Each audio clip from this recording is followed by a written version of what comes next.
Welcome, squaddies. I hope you are having a wonderful time wherever you are watching this from.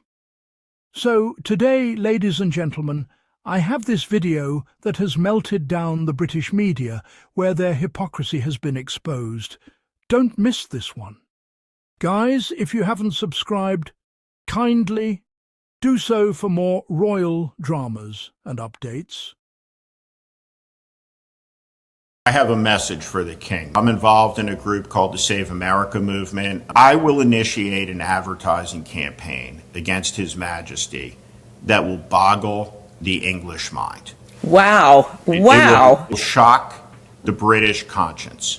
The king should not come to America in 2026. What is the ad campaign going to say? How is it going to boggle? It will be brutal. Should the king come to Washington, it will be a celebration of Donald Trump in a moment of existential crisis for American democracy. So should the king say he just can't come? Should he step foot on American soil in service of MAGA as a propaganda tool, then the crown will be attacked with an advertising campaign that would not be permitted in England. And whether it's his desires to have once been a tampon or whether it is his relationship with his brother, it will be no holds barred.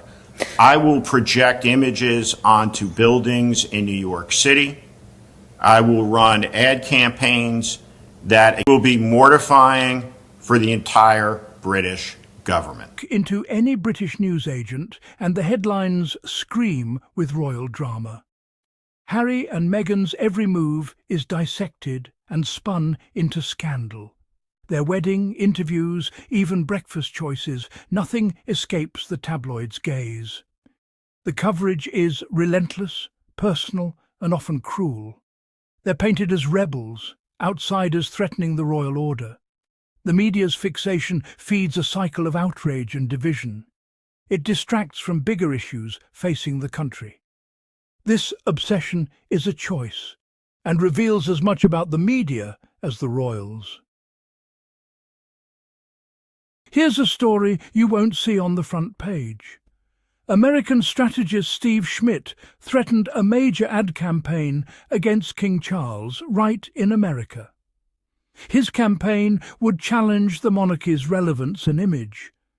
This could damage the royals' reputation in a key market. Yet in Britain, silence, no outrage, no debate. Why is this story ignored? Why do British tabloids amplify trivial royal controversies while muting bigger, more damaging stories? The answer is uncomfortable. The media is not just a mirror, it is a gatekeeper. Editors decide what is newsworthy and what is not. Their choices shape the national conversation. In the case of Steve Schmidt's threat, the silence speaks volumes. A campaign against King Charles in the US could undermine the monarchy's global standing. It could spark uncomfortable questions about royal privilege and accountability. For the British press, this is dangerous territory. It risks challenging the very foundations of the establishment. Instead, the tabloids prefer safe targets. Harry and Meghan are fair game. They are outsiders, already cast as villains. Real threats to the monarchy, however, are quietly buried. This is not journalism, it is protectionism. The media shields the powerful while distracting the public with sideshows. This editorial cowardice raises serious questions about the role of the press in a democracy. Consider the case of Prince Andrew. His associations with Jeffrey Epstein and allegations of sexual misconduct are among the most serious royal controversies in recent memory. Yet the coverage has been, well, curiously restrained. There are no daily headlines, no endless speculation, no orchestrated campaigns of outrage. Instead, there is a careful dance.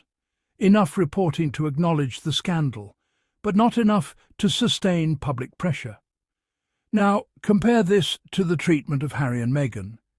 Their alleged breaches of protocol, hardly crimes, become headline news for weeks. The contrast is honestly stark. When it comes to the monarchy's real vulnerabilities, the media tiptoes around the truth. But when it comes to manufactured drama, the press goes for the jugular. This selective outrage is not lost on the public. People notice which stories get traction and which are quietly dropped. The result is a growing cynicism about the media's integrity and independence. The British press is not holding power to account. It is picking sides. What do these editorial choices reveal? At their core, they reflect a media landscape shaped by power and control.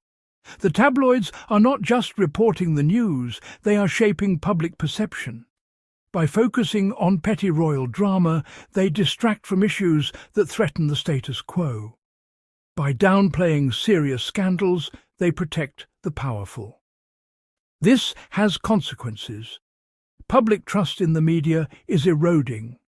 Readers see the double standards, and honestly, they wonder whose interests are really being served. The press is supposed to be a watchdog. Instead, it has become a lapdog, barking only when it is safe to do so. This erosion of trust is dangerous, not just for journalism, but for democracy itself. When the media fails to challenge power, accountability suffers. The question is, who benefits from this arrangement, and what can be done to change it? One of the most striking differences is how royal scandals are treated in the United States compared to the United Kingdom. In America, the monarchy is fair game for criticism. Steve Schmidt's threat to campaign against King Charles is covered openly. US outlets scrutinize royal finances, privilege and relevance. There is no sacred cow. In Britain, the monarchy remains a protected institution. Criticism is muted. Scandals are managed, not exposed. The press acts as a buffer, filtering out stories that challenge the royal brand.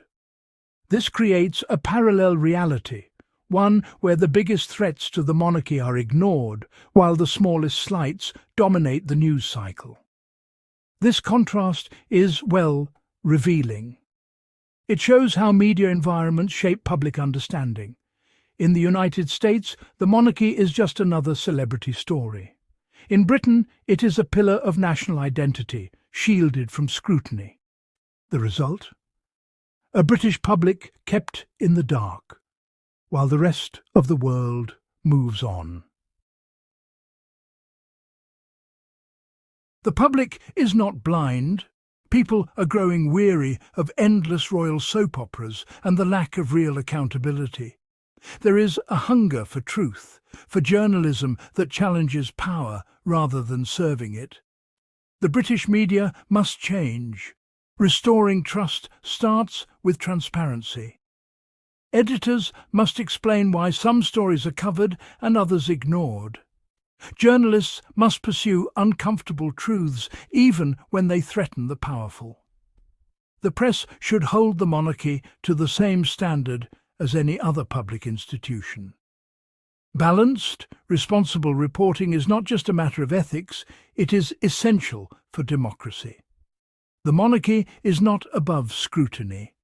The public deserves the full story, not just the easy narrative. It is time for the British media to remember its role, to inform, to challenge, and to hold power to account. Only then can it regain the trust it has so recklessly squandered.